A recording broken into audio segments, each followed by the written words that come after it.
Hey everyone, welcome back to my channel. In this video, I'm going to be drawing Logen Ninefingers from the First Law book series.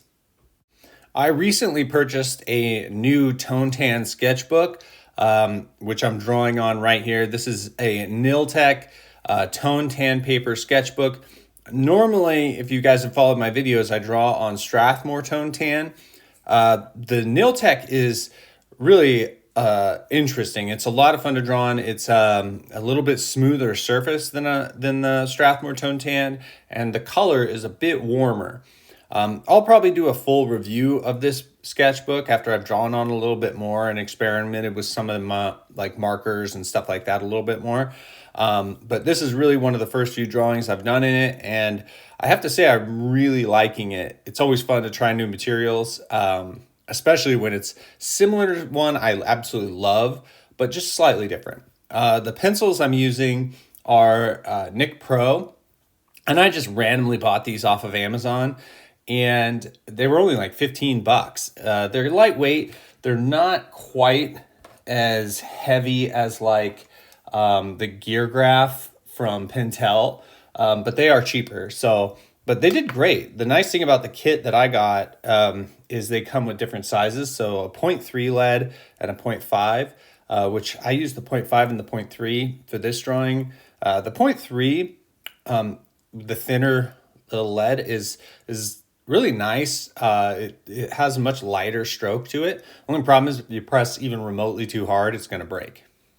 So getting into the drawing here, I'm starting out with simple shapes, forms, things like that, and really getting the pose down so where, he looks weighty. I wanted him kind of skulking through this scenery and it's a part in the book I specifically had in mind, where he's fighting multiple opponents with some friends of his.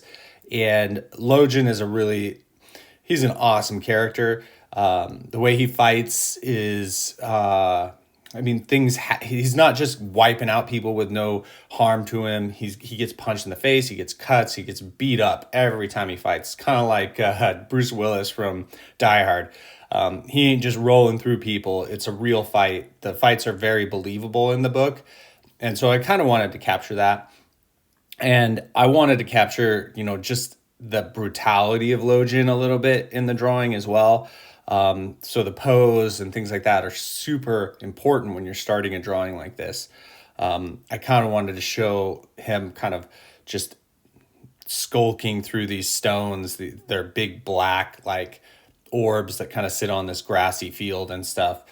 And it's such a vivid part of the book. That's one thing that's really fun about drawing from books is you have to really imagine it. It's not a movie. It's not a comic book where you have references and things like that. You have to pull this stuff from your mind. And this drawing is completely from my mind, no reference or anything. So basically what you're seeing is what I'm visualizing while I'm drawing or while I'm reading. And I think that's super fun to be able to pull out what in my mind is happening as I read Joe Abercrombie's book, which he does an amazing job of painting a beautiful picture of both the characters and the scenery. So the biggest focal point, obviously, of the drawing is Logen's face. And getting that face perfect is that determines whether, in my opinion, it's a good drawing or a bad drawing. Logen has a crooked nose. He's got scars all over his face from years and years of fighting.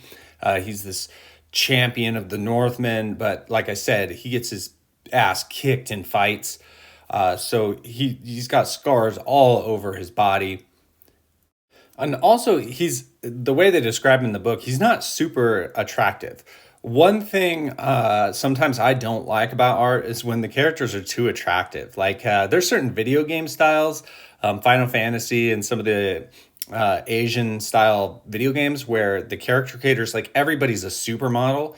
And I actually don't like that. I like it when characters, women and men, both have real faces.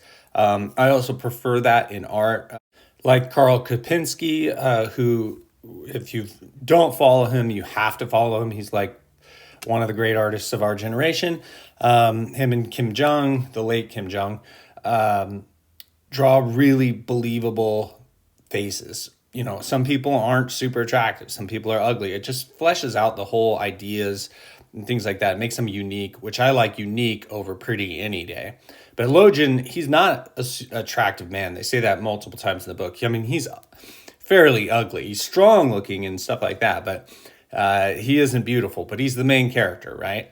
Which I prefer that.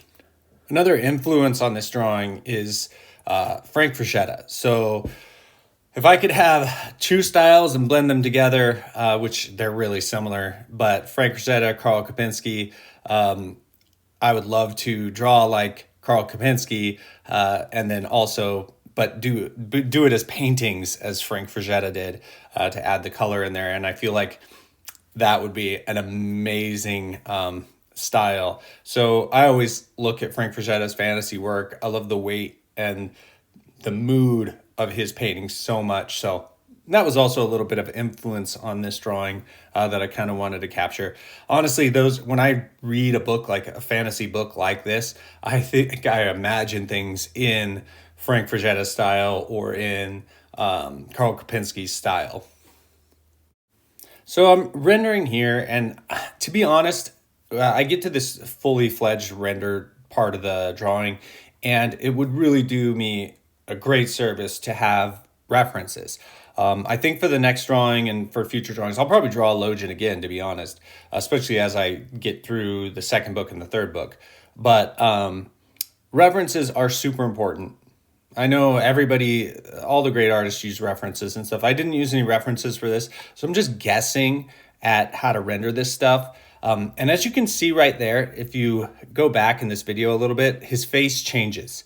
I made his eyes a tiny bit smaller because I felt like they were a little too cartoony and they didn't have that edge, that evilness that Logen sometimes has with him. And so I felt like once I fixed his face, just at making those eyes a little bit smaller, I felt like this drawing, I nailed it, and I captured Logen to the best of my imagination. So there you have it. That is Logen Ninefingers, which if you look at his hand right here, he's missing his middle finger, hence the name Ninefingers. I really like the way this one turned out, just from the imagination and, you know, bringing these images I've had in my head, you know, reading from the book. This is so much fun.